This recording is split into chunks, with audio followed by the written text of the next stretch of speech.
Welcome back, fellow gamers. I want to talk to you today about protecting your general in a game of Magic the Gathering Commander. Let's jump right in with my 5 favorite cards to use and why I use them.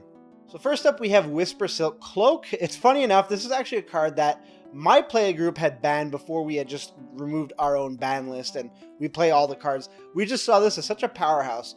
Giving Shroud and Unblockable for us seemed like such a world beater. Shroud in itself is a great thing for protecting your general, but also it limits some of the synergies. If you'd want to buff your general or you'd want to do something with him, he might not be able to take advantage of that. So that's one of the drawbacks, but definitely having a commander that does something when he does combat damage makes that can't be blocked or unblockable all the more important, and that's why it's one of my favorite things to use. At number 4, we have General's Kabuto. And what this really is, again, is for Voltron style commander. So it gives a form of Shroud, can't be targeted by spells or abilities, but it's really this differentiates itself because if I'm going to be attacking with my general, I want to make sure that he's not going to get killed. It's that simple. At number 3, we have one of my favorite cards. It's Mother of Runes.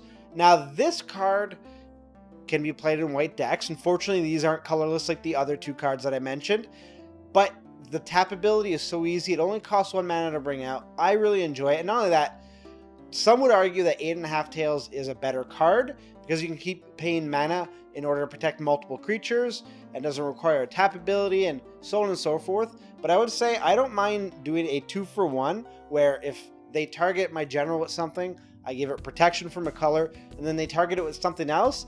I don't mind trading my commander off if that means 2 of their kill spells are out of the game. That, for me, is a trade-off I am willing to take. Then at number 2, we have Lightning Greaves. Lightning Greaves is one of my favorite cards as well, not just because it grants your creature Shroud, but because if your creature has like a tap ability or you need him to attack right away for like a sneak attack or something, you pay the 2, you equip it, and then he's off to the races. And that's pretty straightforward as well. These are really straightforward stuff. And number 1, you'll see why. Number 1 is Darksteel Plate. Giving your general indestructible, but then the piece of artifact that's given it indestructible also as indestructible really goes a long way. Now, your general is susceptible to exile effects or bouncing back to your hand, these types of things, which is why I like to include something that gives hexproof. And having those 2 combinations essentially makes your general unmovable. I usually have a combination of Darksteel Plate with something like Swiftfoot Boots on a general like Narset. Does a lot of damage, is really able to make things fly. And those are my 5 cards that I suggest running to help protect your commander. If you have any, and I've left out a bunch, I can think of a bunch that I've left out, let me know in the comments below. And in the meantime, you can check out one of my other videos right over here. And if you'd like to subscribe, you can do that right here. It not only helps the channel, but it lets you know when we upload new videos and when we go live during our live streams. I'd like to thank you for making me a part of your day. And until next time, good gaming.